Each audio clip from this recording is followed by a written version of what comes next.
দেশের জাতীয় সম্পদ, আমার দেশের জাতীয় মাছ আমি খেতে পারছি না, দেশে বাইরে চলে যাচ্ছে।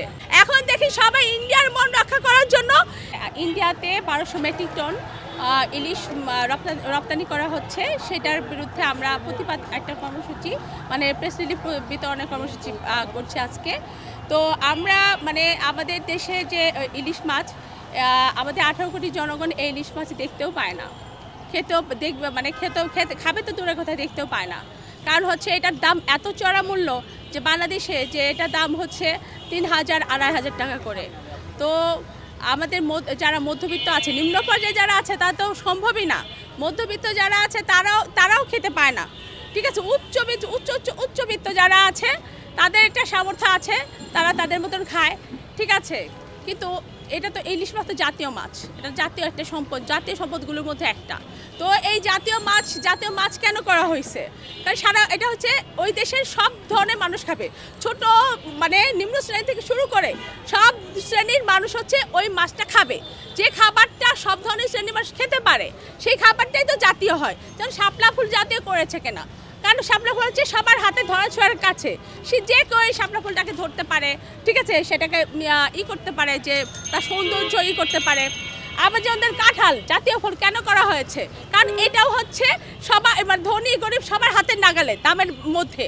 কিন্তু একমাত্র আমাদের যে ইলিশ মাছটা, এই ইলিশ মাছটার দামটা এত বড় মানে এত ধরা ছোঁয়ার বাইরে করছে যে না আমরা না কিনে খেতে পাই। তো এখন বুঝতেছি, আগে খালি ভাবতাম যে কি ব্যাপার, বাংলাদেশে যত কিছু জাতীয় জিনিস আছে সব কিছুর দামই তো হয় রিজনেবল প্রাইসে, তাহলে শুধুমাত্র ইলিশ মাছের দাম কেন এত বেশি? তো এখন দেখি যে কাঁঠাল তো দেশের বাইরে পাঠাইতে হয় না, আমকে তো দেশের বাইরে পাঠাইতে হয় না, আমের মানে ফলের রাজা আম, ঠিক আছে। আমার শাপলাকেও দেশের বাইরে পাঠাইতে হয় না, ইন্ডিয়ার মন রক্ষা করতে হয় না।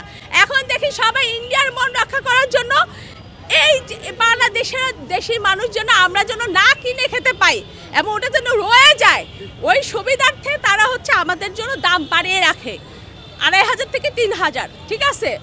কারণ যে জিনিসটা দেশের বাইরে রপ্তানি করা যায় 1500 করে, তাহলে সেই জিনিসটা আমার দেশে উৎপাদন হচ্ছে, ঠিক আছে।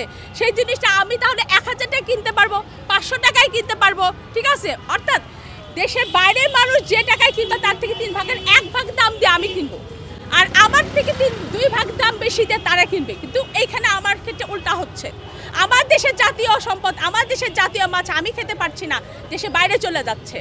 তো এইটার জন্য আমরা মানে এইটার বিরুদ্ধে এই যে প্রতিবাদ কর্মসূচি করছি আমরা, এটা এক ধরনের বলতে পারেন পদযাত্রার মতনও। আবার আমরা হচ্ছে এটা প্রেস রিলিফ বিতরণ করছি, বাংলাদেশের মানুষকে সচেতন করছি, কারণ আমরা আর অসচেতন থাকতে চাই না। আমরা অসচেতনতার কারণে আমরা গত 16 বছর এটার আমরা খেসারত দিয়েছি।